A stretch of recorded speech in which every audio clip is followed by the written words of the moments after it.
Next year will mark 4 decades since one of the most, if not the most, dramatic events in the political life of British Columbia, a resistance movement that brought the province to the brink of a general strike. Now those heady days are being revisited in the new book, Solidarity, Canada's Unknown Revolution of 1983. And joining me now is its author, David Spanner. Now, set the stage for us then. We have the newly re-elected social credit government of Premier Bill Bennett introducing a sweeping round of budgets and service cuts under the guise of austerity and restraint, which of course set all of this in motion. Exactly. Well, in BC, there was an election in May of 1983, and most people thought the NDP was going to win that election. But the Social Credit Party did under the leadership of Bill Bennett, who became premier, who was premier. And he sort of shocked the entire province by unleashing in July of that year a legislative package which he hadn't campaigned on and which nobody had seen the likes of. It was a virtually attack on unions and every social program imaginable. It attacked union rights. Just for example, workers could be fired without cause, even if they were in a union.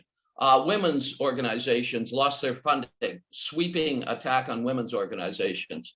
The education system came under attack, particularly the autonomy of school boards and a lot of other things. The Medicare system, Canadian Medicare system, was attacked.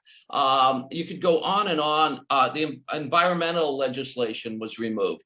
Human Rights Commission, which monitored racism and other prejudice in the province, was eliminated. It was a sweeping assault on the social programs and almost anything progressive in the province. And what Bill Bennett, and you have to put it in the context of the times, similar things were happening in England under Thatcher and in the United States under Reagan. But this was the first of this sort of thing in Canada. And it just really shocked people. And I think everybody was, besides being shocked by the legislation, I think a lot of people, including Bennett and his so-called cohorts, were shocked by the response to the legislation, which was this uprising completely across the entire province, not just Vancouver or Victoria, but every small town, every place in the province was having protests against this. People were completely outraged. And there were three components of this movement, which was called Solidarity. It was named Solidarity. There was the Solidarity Coalition, which was a collection of all the social movements of the time, virtually all the social movements. Everyone was represented in this. Women's organizations, environmental organizations, gay organizations, virtually every organization you can imagine that had been active for the previous years. The second component was called Operation Solidarity, which was a combine of all of the unions virtually in BC. And the third component was the general public, which was just outrage. A lot of people who had never been activists, never been involved, particularly in their union or in any organization, were so outraged by this that people who had never been to a rally before became involved. And so over the next 4 months, you had this groundswell of activism take place across the province. You had, for example, occupations. There was in Kamloops, a mental health facility called Tranquil was occupied by Solidarity workers and transformed under worker self-management. Basically, they managed the place themselves and occupied it. There were massive rallies. There was a legendary one at Empire Stadium, huge ones in Victoria. Probably the most notable one of all was when Solidarity converged on the annual SOCRED convention, which was being held at the Vancouver Hotel. We talk about the province on the verge of a general strike, but it comes this close to happening, but then it doesn't happen. Why was that? To me, the fundamental difference was that within the union movement itself, there were some very progressive people, and some of the unions, their leadership were strong activists. But also in the union movement, there was a very conservative side to it.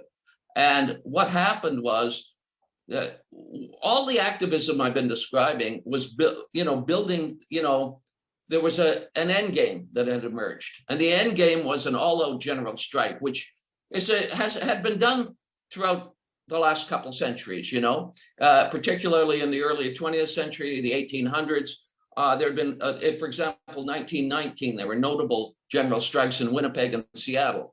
And what this, the idea, of course, is that you shut things down, a mass shutdown, and that is obviously going to get some kind of results, and historically. And so that was the idea, that ultimately, because the Socreds weren't budging on because of any of the protests. So it was building towards this. And the social movements were behind this. A lot of the general public was behind this. And the more militant unions in the province, from the fishermen to the carpenters to KMA, were behind this. But within the leadership of the union movement, there was a core of people that were completely upset about this concept, and really did not want, just simply did not want to go that far. They were essentially conservative in a lot of ways, and much more. And they were very, completely freaked out, basically, by the concept of a general strike. And the most notable, or the best known of these personalities within the union leadership, was the head of the International Woodworkers of America at the time, which was a major union in BC, Jack Monroe. And so he became, ultimately what happened is a scenario had been set for a general strike, and unions started going out. And after about the first couple of weeks of this, the BC Government Employees Union was out, the BC Teachers Federation was out, other unions were poised to join and turn it into an all-out strike to back down this legislation. And what ended up happening was a core of leadership, conservative leadership within the BC Federation of Labor, sent Jack Monroe up to Kelowna to meet with Bill Bennett, the right-wing premier, at his home. And this meeting shocked everyone, and they came out of what came out of it was known as the Kelowna Accord, which was an agreement to shut down the uprising. And in response, they got a few crumbs, but very, very little. And especially the social movement's demands were barely even met at all. weren't met at all. The union demands were barely met, but the social demands and the Solidarity Coalition's issues weren't even dealt with. So it was a really unfortunate ending, very anticlimactic ending to a great movement, to a dramatic story. As you mentioned, so many people were left out of the final decision making, and just as many were disappointed with the result. So what do you think then is the legacy of Solidarity? Well, I think people basically have a desire to be more free than they are. And every once in a while, the opportunity arises where you can do it in the form of a mass movement. And that's what happened in BC in 1983. So it is a very historic thing. And if that had happened in, say, Paris or New York, it'd probably be the stuff of legends. There would be books about it, documentaries about it, but it happened in Vancouver and BC, which was a little off the radar internationally at the time. And so it had kind of been forgotten by history a bit. And I was aware of this as I wrote those reviews that you mentioned and other things, and nobody seemed, so I thought, it was important to document this while there were still people around who were involved in it, to document this for, what had happened here. So that was my main motivation for writing it, at the time when I started writing it. But while I was writing it, the past few years, something else started happening that gave me an even more important reason for doing it. And what that was the rise of far-right governments.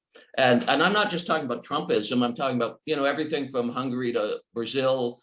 And what this became even more important than documenting it for history was it became timely. It became a lesson in how to mobilize people against the far right government like we had in BC at the time. Because the sort of stuff that they were trying to legislate back then is not so different than a lot of things that are being proposed right now. The name of the book is Solidarity, Canada's Unknown Revolution of 1983. It's available from Ronsdale Press. My thanks to author David Spanner.